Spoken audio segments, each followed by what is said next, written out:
Bonjour à tous, bienvenue. On est le jeudi 18 décembre. Bruno Bernstein et moi-même, Denis Baudouin, dans toute l'équipe Finalty, sommes ravis de vous retrouver pour cette dernière séance trimestrielle avant les fêtes.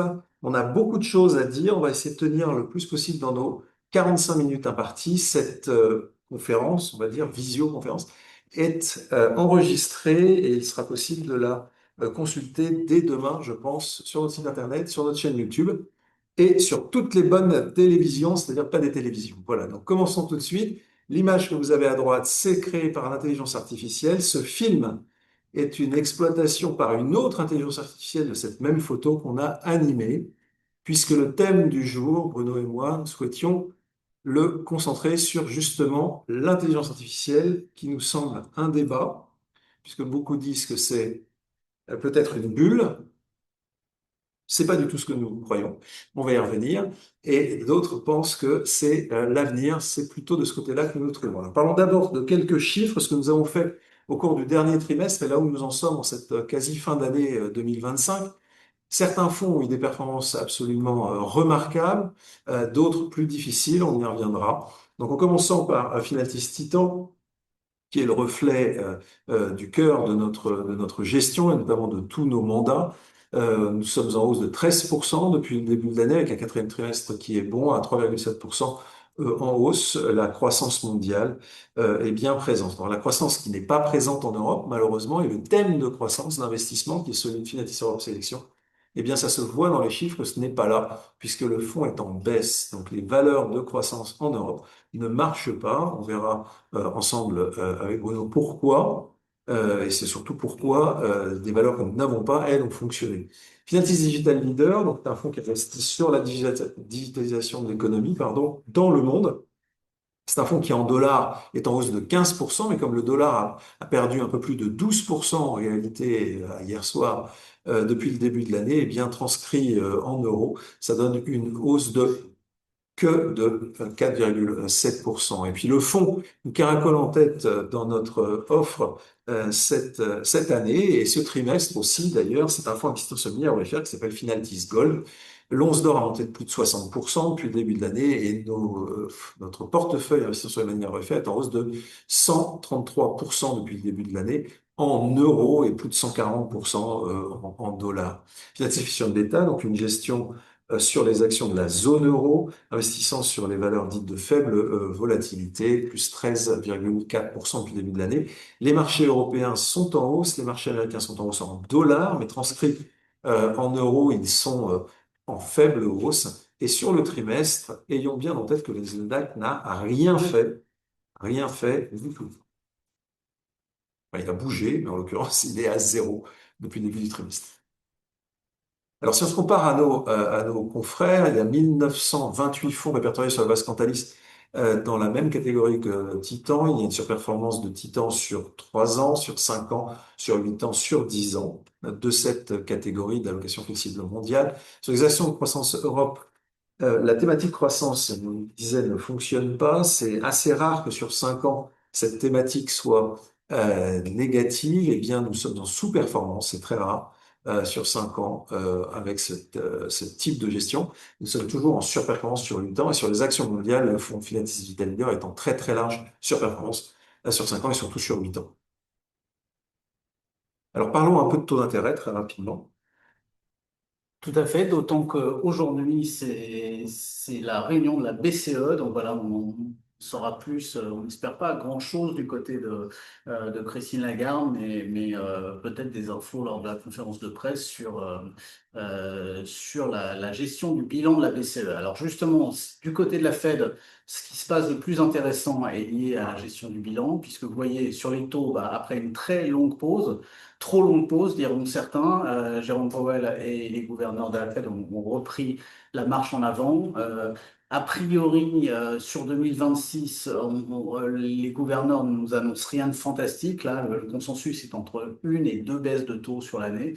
Mais comme on peut voir sur la slide suivante, l'important est ailleurs, selon nous, sur quelque chose de moins peut-être de moins populaire, de moins regardé que les taux de référence de la Fed, qui est le bilan de la Fed. Et on a depuis début 22, eu un très très gros travail qui a été fait pour justement réduire de la liquidité dans le marché, pour réduire le bilan de la Fed. Donc ça consistait tout simplement à ne pas renouveler des obligations qui arrivaient à l'échéance. Pourquoi le bilan avait explosé? C'est bien sûr lié à la pandémie. Il a continué à croître très très vite jusqu'à fin 21.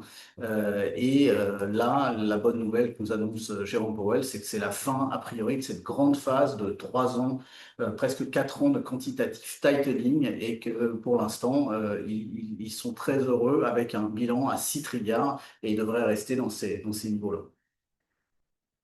Du côté de la BCE, vous voyez que les anticipations de marché, en l'occurrence le 2 ans allemand, nous montrent que il n'y a pas forcément grand-chose à attendre. Et là aussi, c'est peut-être plus sur le bilan que Christine Lagarde pourra nous annoncer à terme des bonnes nouvelles, puisque la BCE, elle, est toujours en quantitative tightening, donc en réduction de la liquidité, ce qui explique aussi en partie la pression qui s'est exercée sur les sociétés à fort multiple, on va dire, les sociétés de croissance, qui sont celles sur lesquelles on investit chez Finatis. Alors, le thème du jour, intelligence artificielle, vous savez, on le lit, on l'entend. Est-ce qu'on n'est pas, en fait, dans une bulle? Est-ce qu'on n'exagère pas? Est-ce que les investissements sont pas trop importants par rapport à ce qu'on peut finalement en attendre? Est-ce qu'on n'est pas en train de rêver ou carrément d'halluciner? Notre position sur Finalty, c'est très clair. On est convaincu qu'on est en présence d'une véritable révolution et qu'on en est au tout début.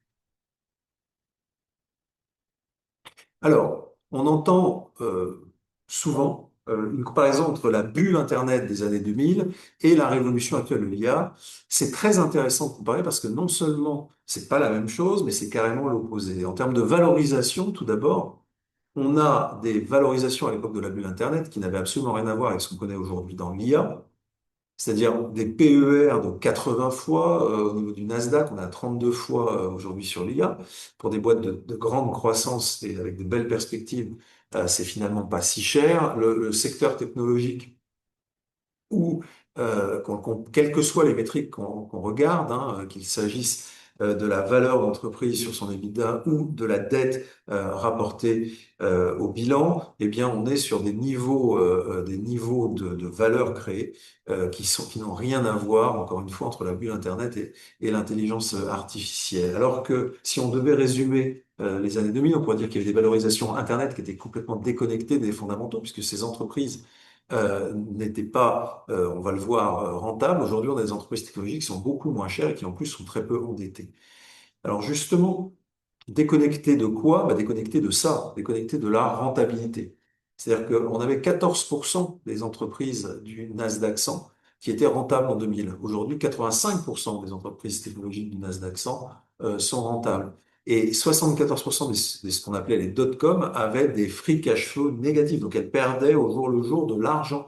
Elles brûlaient leur cash. Ce qui finissait par nuire les indices, nuire aux indices et les attirer vers le bas. Aujourd'hui, 80% des entreprises technologiques ont des cash flows positifs. Elles sont en train de manger les indices puisque très rentables, elles s'apprécient et leur valorisation augmente et elles représentent d'ailleurs aujourd'hui une proportion des indices qui est de plus en plus importante, ce qui n'est pas sans poser de problème de diversification d'ailleurs. Mais c'est un problème de succès en fait. Et enfin, si on regarde plus fondamentalement, au niveau le plus granulaire, qui est l'adoption, la diffusion de ces technologies, la bulle Internet a existé. Pourquoi? Notamment, eh bien parce que seulement 6% de la population mondiale utilisait Internet à l'époque et que la vitesse d'adoption était finalement assez lente. Internet a mis 5 ans avant d'atteindre 50 millions d'utilisateurs. ChatGPT a mis 2 mois pour en avoir 100 millions. Et aujourd'hui, vous avez 4 entreprises sur 5, 20% de l'humanité, qui utilisent à des degrés divers l'intelligence artificielle. Donc, c'est à la fois beaucoup de diffusion et c'est rapide, c'est une diffusion importante et beaucoup plus rapide qu'à l'époque de l'Internet. Et c'est également un potentiel de croissance énorme puisque c'est seulement, entre guillemets, 20% de la population mondiale qui utilise l'IA. Et dans les 80% qui utilisent, les entreprises qui l'utilisent, on l'utilise modérément. Alors, au-delà de ces comparaisons avec la bulle Internet, et on espère avoir démontré que comparaison n'est pas raison, un autre point inquiète, c'est la profusion d'IA. il en sort chaque mois des nouvelles. J'utilisais ce matin une IA suisse, voilà, une IA écologiquement responsable, ENIA, voilà, c'est du cloud souverain suisse, voilà, elle est même pas, on n'a même pas eu le temps de la mettre sur ces slides, donc c'est vrai que c'est un secteur qui est très actif,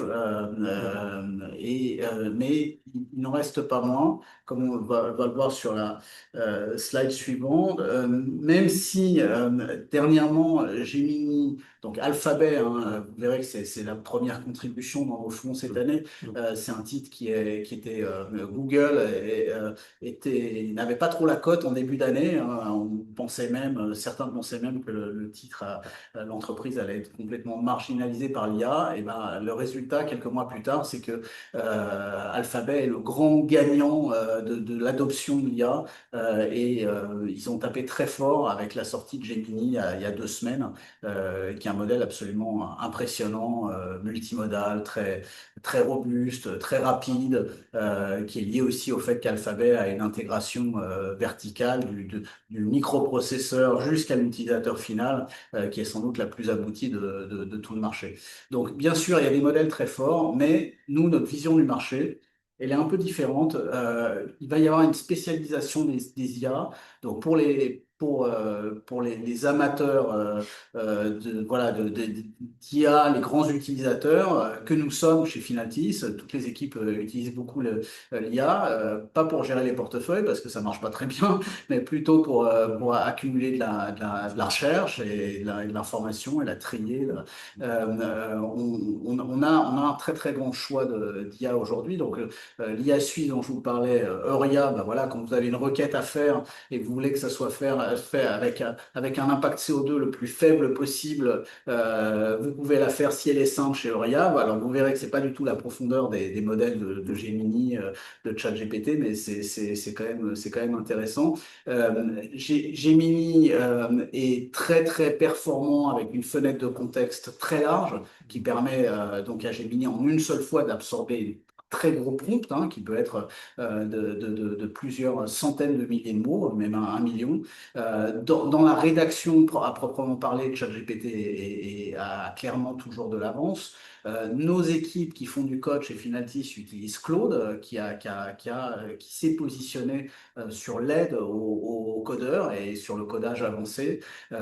Bien sûr, quand on veut une info très récente, rien de mieux que Grok, hein, l'IA adossée à l'ex Twitter, aujourd'hui X, puisque là on a des informations en temps réel, 10 000 tweets par seconde. La plupart méritent juste d'être à la poubelle, mais au milieu de toute cette information, ça permet de coller quand même très près à la réalité. Voilà. Sans rentrer dans les détails, vous voyez chaque IA est en train de se spécialiser petit à petit.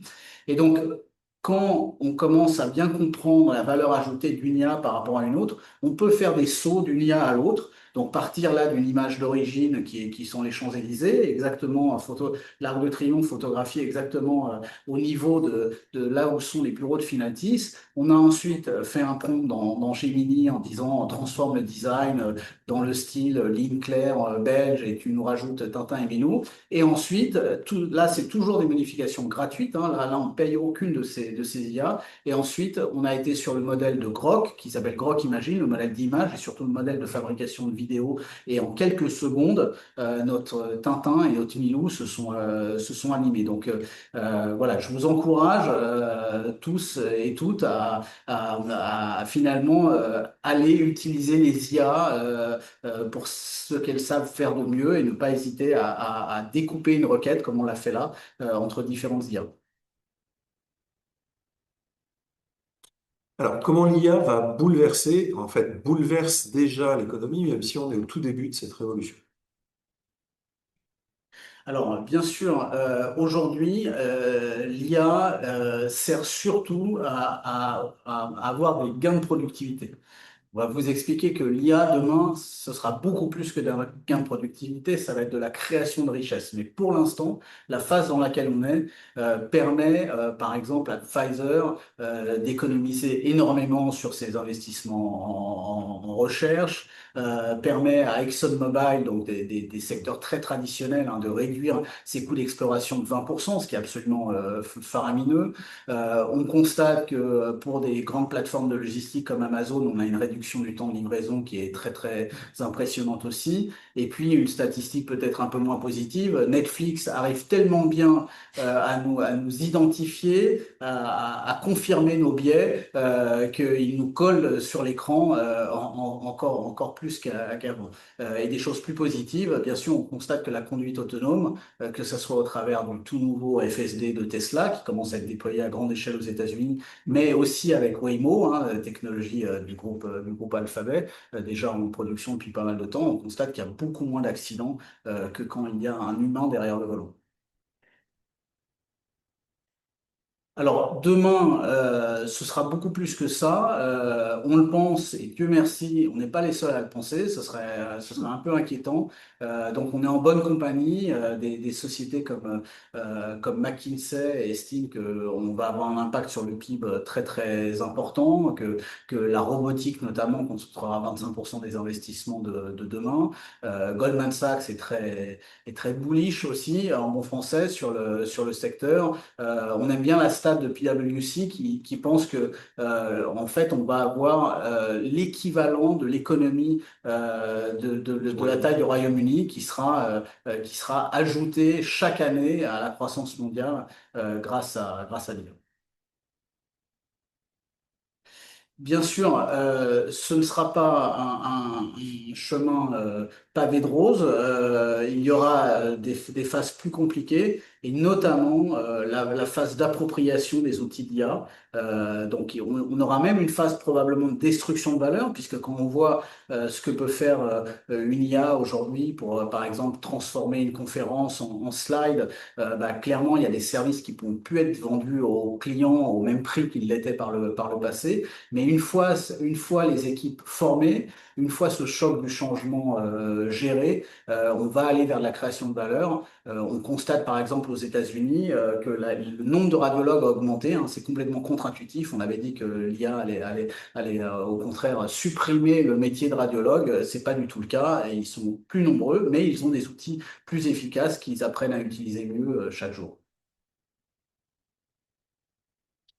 Alors, comment passer des économies, hein, ce qu'on a vu, des gains de productivité, à une véritable création de valeur? La réponse en une phrase est en traversant l'écran. Ce que vous avez au milieu de l'écran, là justement, c'est une tranche, c'est un écran. Donc aujourd'hui, on est sur de l'IA virtuelle qui utilise des données qui sont dans le monde d'Internet, qui sont dans nos machines, qui sont en fait dans le monde informatiques. Voilà. On a un très joli ou très laid, ça dépend qui regarde, néologisme pour dire ce qui va se passer, à notre avis, et comment ces économies d'échelle vont se transformer en valeur. C'est la physicalisation de l'IA, c'est-à-dire la transformation, l'incarnation dans le monde réel, dans le monde physique, de ces gains et de ces améliorations de toute nature que l'IA va procurer.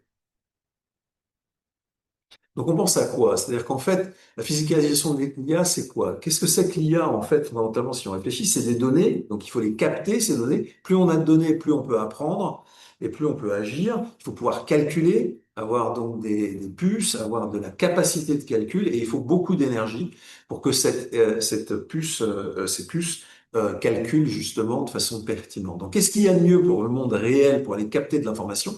Très au-delà de texte, très au-delà même d'images figées, bien dans le monde réel, il faut des capteurs et des capteurs de type robotique.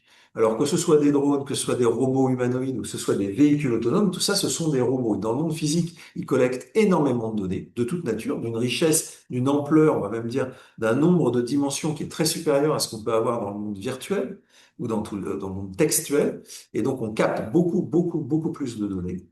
Et tout ce qui bouge et tout ce qui, entre guillemets, s'anime dans le monde va devenir robotisé bientôt, très tôt, nous dit Jensen Huang, c'est la citation, le patron de NVIDIA. Donc ces robots collectent déjà et vont collecter en continu des données immatérielles et des données du monde physique qui vont sans cesse, par boucle de rétroaction, c'est ça l'intelligence artificielle, s'améliorer en permanence, apprendre.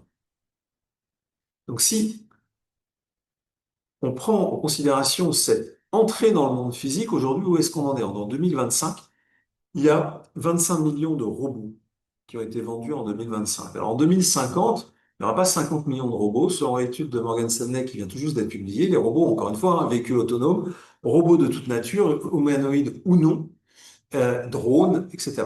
1,4 milliard de robots devraient, selon cette étude, être vendus en 2050. Alors peu importe si c'est 1,4, 1,3, 1,2, ce qui est important, c'est la magnitude dont on parle. C'est exponentiel. 2025, 25 millions. 2050, c'est certainement pas 50 millions. C'est beaucoup, beaucoup, beaucoup plus. Et donc, beaucoup plus, ça veut dire beaucoup plus de données collectées, beaucoup plus d'apprentissage, beaucoup plus de rapidité à les traiter, beaucoup plus d'intelligence, en fait. Alors, espèce artificielle. Et en termes de création de richesse et de valeur, eh bien, ces robots qui seront vendus, c'est 1,4 milliard, nous dit Morgan Stanley, de robots vendus en 2050. Ça représente 25 000 milliards de dollars de chiffre d'affaires pour cette économie de la robotique. Donc 25 trilliards de dollars en 2050. Alors pour ça, pour cette physicalisation de l'intelligence artificielle, il va y avoir une explosion de la demande des composants clés parce que ces machines, ce sont des machines après tout, ces drones, ces robots humanoïdes et puis ces véhicules roulants, ils vont avoir besoin de puissance de calcul 40 000 fois plus qu'aujourd'hui, selon les études. Si on est en cohérence avec, si on croit ces chiffres d'exponentialité, eh bien on parle de 40 000 fois plus de puissance de calcul, d'énergie stockées, donc des batteries 1450 fois plus demandées qu'aujourd'hui. Un petit sujet sur les batteries et leur efficacité et les matières premières qui sont derrière. Et puis une demande 260 fois plus grande de moteurs, puisque ces machines, elles sont pas musculaires, elles sont motorisées. Elles doivent se déplacer avec des moteurs. Donc on va avoir une demande pour toutes ces composantes de l'intelligence artificielle robotisée qui va exploser.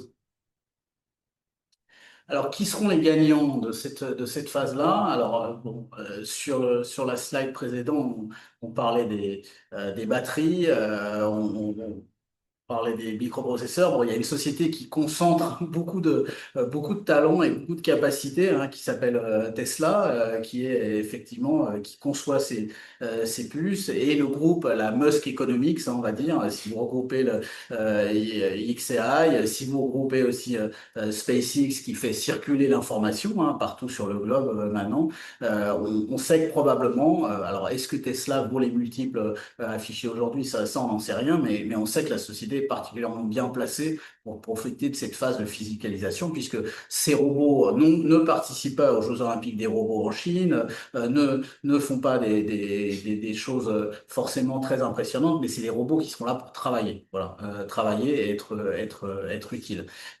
Soit dit en passant, vous avez peut-être vu que la fortune, hein, d'Elon Musk est passée de 400 à 600 milliards de dollars avec l'introduction de SpaceX. Donc on sent qu'il y a quelque chose le premier trilliardaire est en train d'émerger. Il y a quelque chose de très très gros qui est en train de se faire. Et comme le disait Denis, on est pourtant au début, Tout au début. tout début du cycle.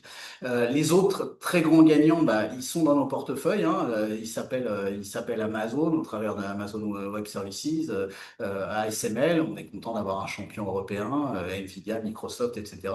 On a un autre champion européen dans l'électricité, Schneider Electric, hein, qui est vraiment à l'avant-garde de cette tendance de fond qui s'appelle l'électrification de l'économie. Alors, on parle même de data centers qui seraient dans l'espace, hein, qui seraient une manière très intelligente de refroidir ces fameux data centers en consommant moins d'électricité et surtout de profiter d'une énergie abondante, puisque les rendements des panneaux solaires dans l'espace sont bien meilleurs que sur Terre. Donc, sans doute, les boîtes que vous voyez là seront aussi impliquées d'une manière ou de l'autre dans les composants, etc. Il y a bien sûr toute la chaîne de financement, là on vous a cité que de noms, et puis il y a toute la fourniture de données. Alors là, c'est pas des données forcément du monde réel, encore que les frontières entre monde réel et monde virtuel vont devenir de plus en plus floues, puisque l'objectif, comme ça a été expliqué chez Tesla pour le robot Optimus, c'est qu'il puisse voir quelqu'un sur YouTube faire une recette de cuisine, Donc, il voit en 2D sur un écran et il saura exécuter cette recette en 3D. Donc, toute cette acquisition de données, en fait, va être ensuite mutualisée entre les robots et elle pourra se faire dans le monde réel, mais aussi juste en regardant des vidéos. Alors, qui seront les bénéficiaires?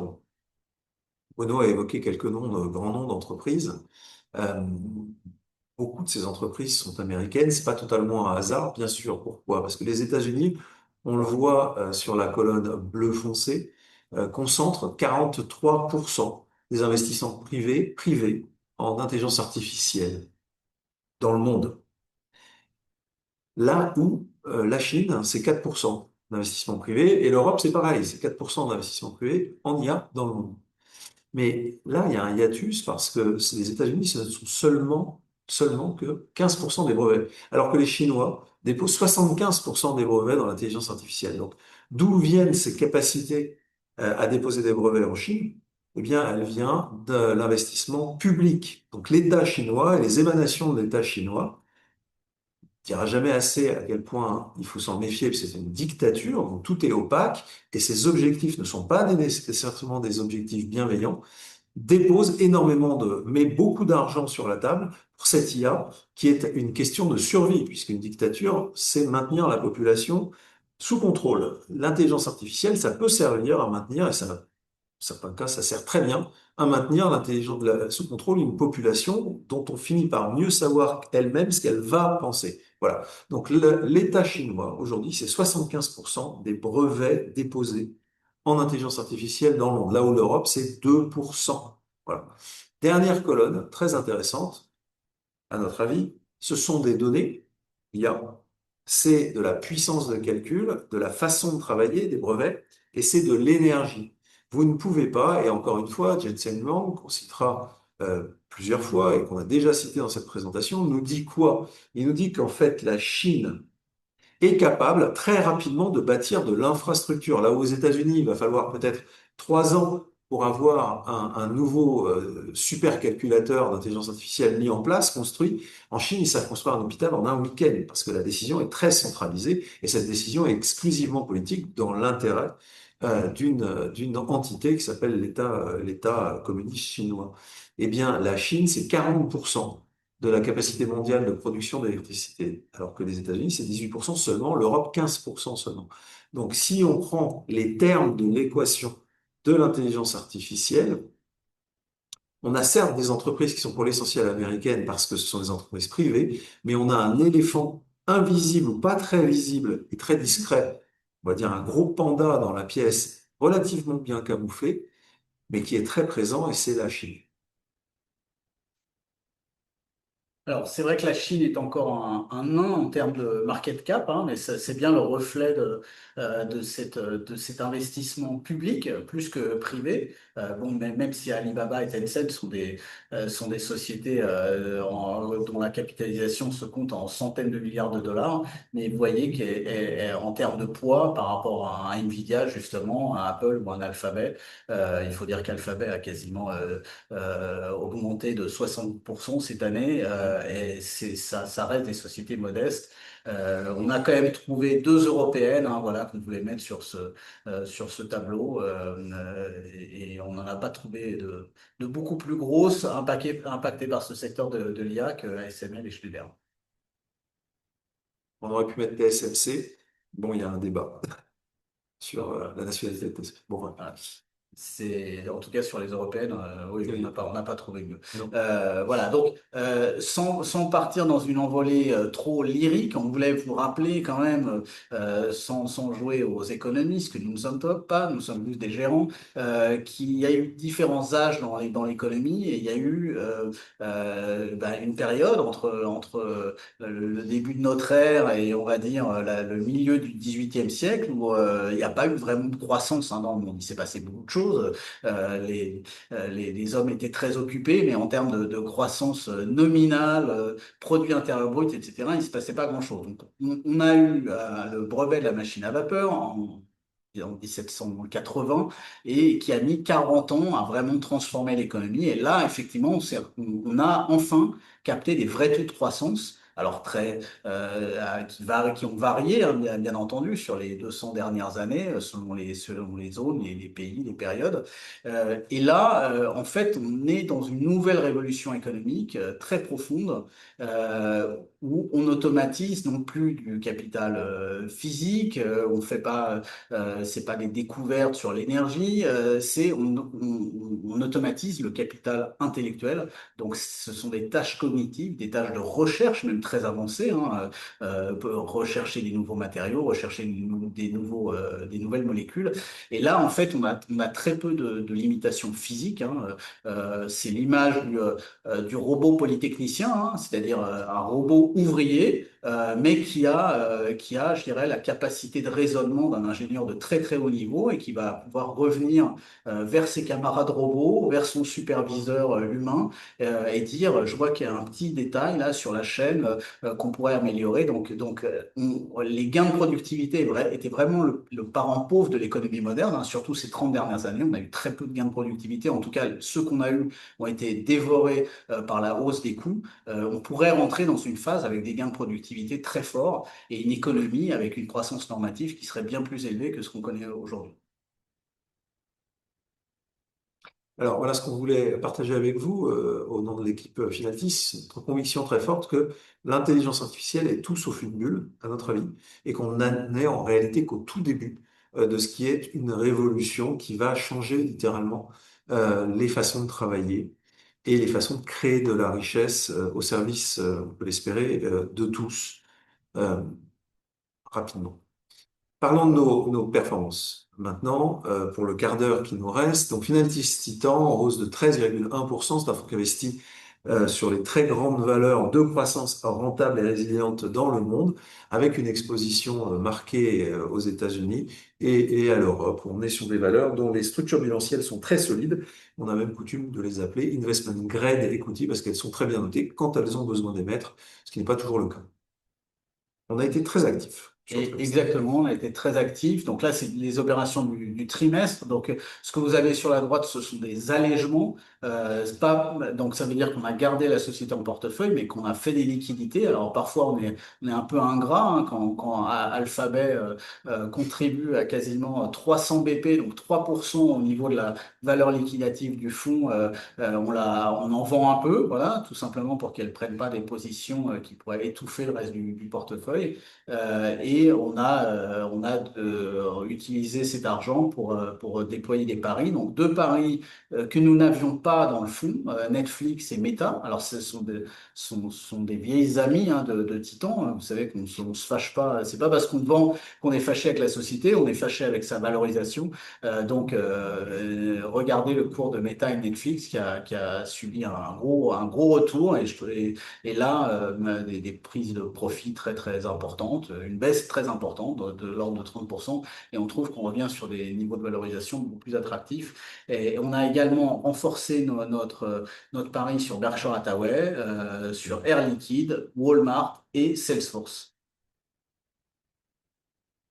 Voilà, donc Titan est un fonds diversifié, j'insiste, hein, parce qu'aujourd'hui, les trackers, que ce soit des trackers européens, américains, MSCI World, S&P 500, se sont fait complètement phagocyter, dévorés par les valeurs technologiques, qui ont des valorisations qui sont juste extraordinaires, qui sont pas imméritées, hein, mais le problème, c'est que si vous pondérez par la capitalisation, clairement, vous allez avoir un portefeuille qui va évoluer uniquement avec le cours de Nvidia, de Microsoft, etc. Donc nous, on essaie de construire quelque chose de plus diversifié, de plus prudent, on dira, sur la durée, hein, et c'est pour ça qu'on a des sociétés comme Procter Gamble, qui est une énorme société américaine, mais qui, bien sûr, et c'est un facteur 20 par rapport, plus petit par rapport au méga cap du marché. On a un gros pari sur EssilorLuxottica, hein, voilà, un portefeuille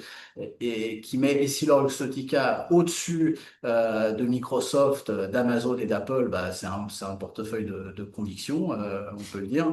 Voilà, mais ça reste reste très prudent et ce n'est pas forcément la taille qui fait la qualité. Et on se méfie, même si on adore l'IA, et je pense qu'on vous l'a prouvé encore aujourd'hui, on se méfie de transformer un portefeuille en un fusil à un coup, ce qui est toujours un peu dangereux.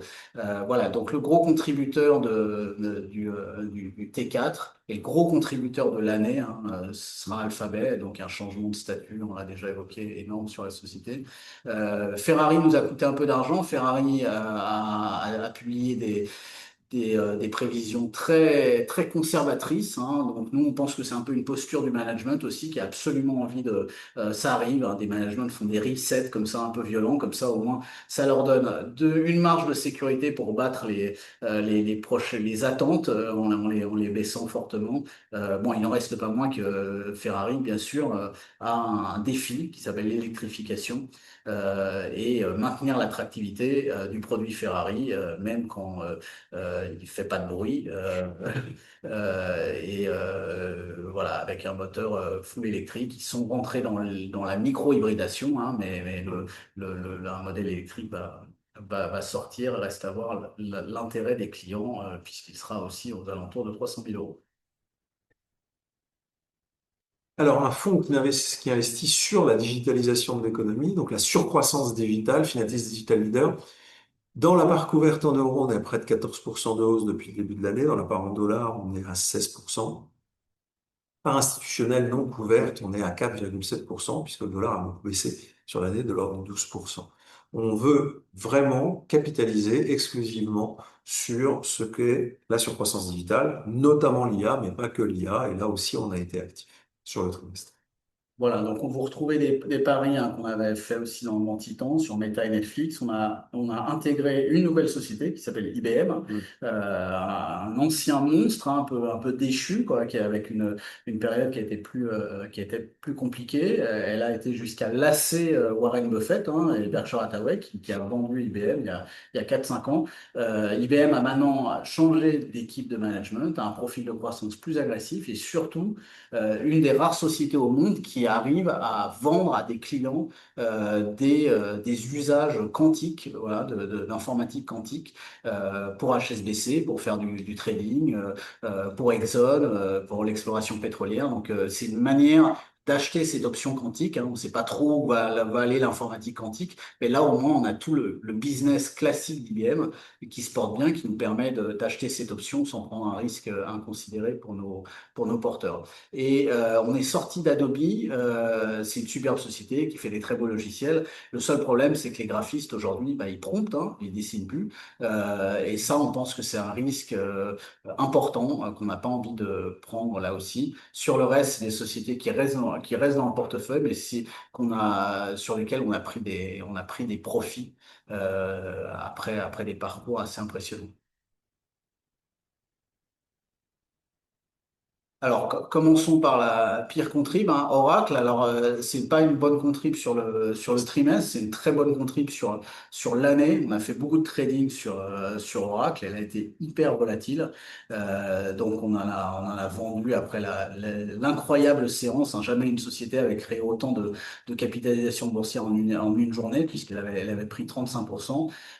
Derrière, Oracle a été utilisé comme un axe par certains investisseurs pour se couvrir contre une bulle IA en achetant du CDS Oracle, parce que Oracle a une particularité, c'est que c'est une société qui est endettée, voilà, plus endettée que c'est un peu atypique dans ce monde où effectivement, comme on vous l'a dit au départ, il y a très peu de dettes aujourd'hui. Voilà, il n'en reste pas moins que Oracle est absolument au cœur des infrastructures et Larry Ellison a l'habitude ça fait 50 ans qu'il fait ça, de prendre des paris assez forts. En tout cas, sur l'année, c'est une société qui nous aura rapporté de l'argent.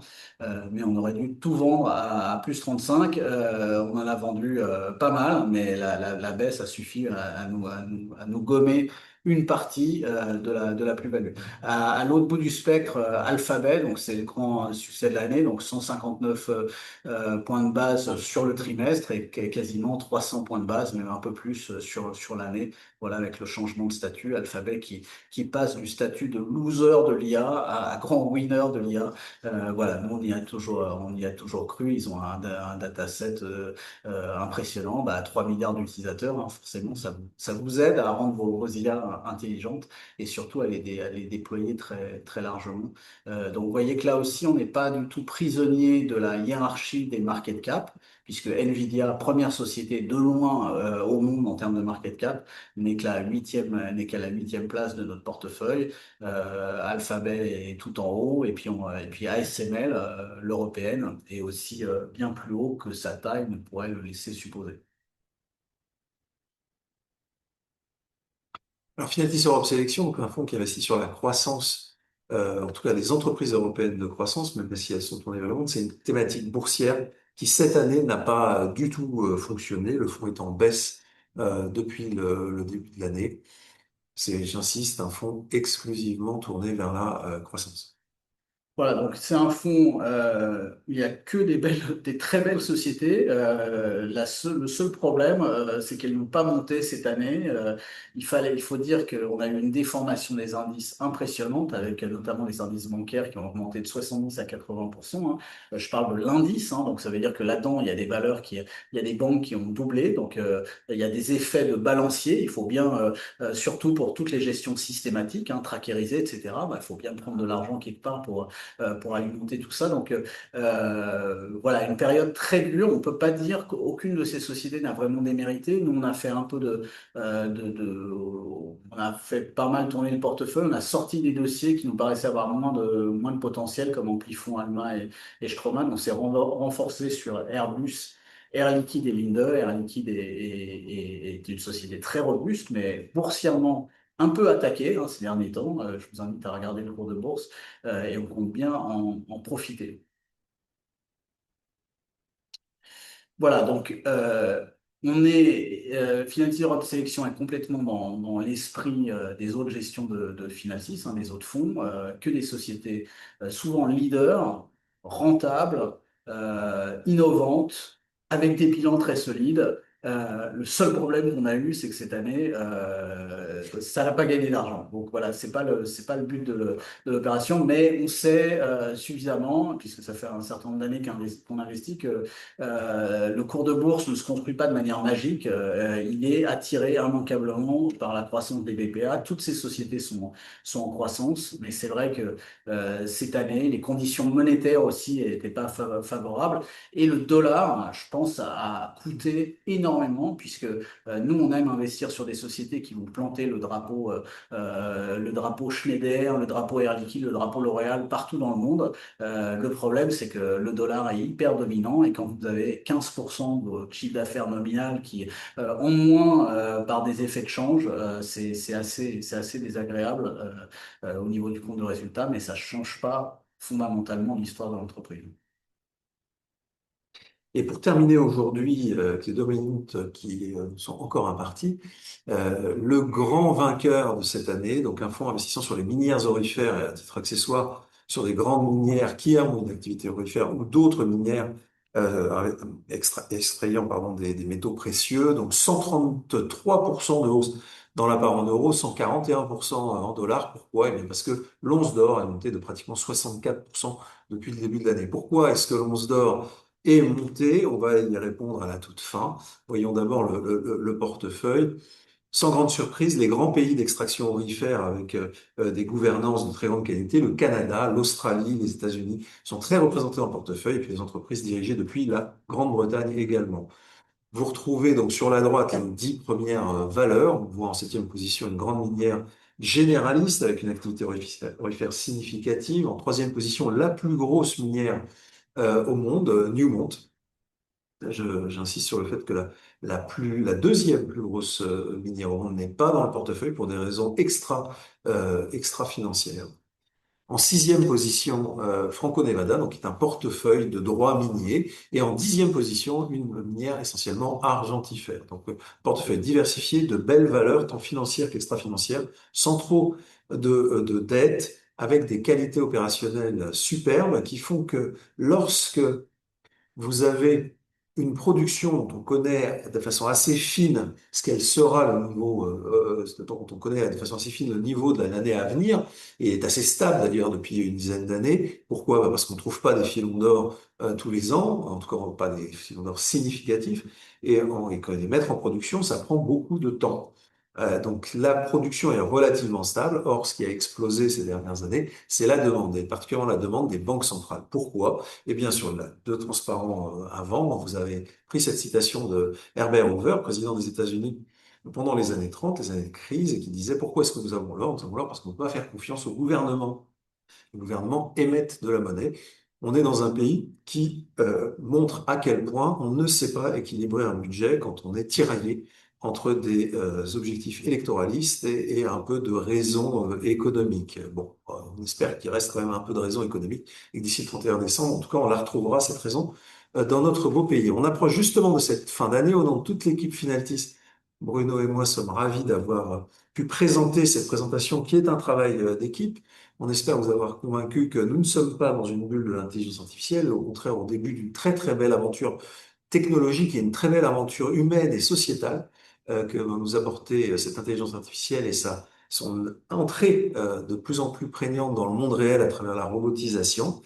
On approche de la fin de l'année et on voulait vous souhaiter, en ayant utilisé une intelligence artificielle pour transformer le logo Finaltis en quelque chose de saison, un très bon, très bonne fête, bien sûr, et un excellent, un joyeux Noël. Merci, à l'année prochaine. À bientôt. Merci.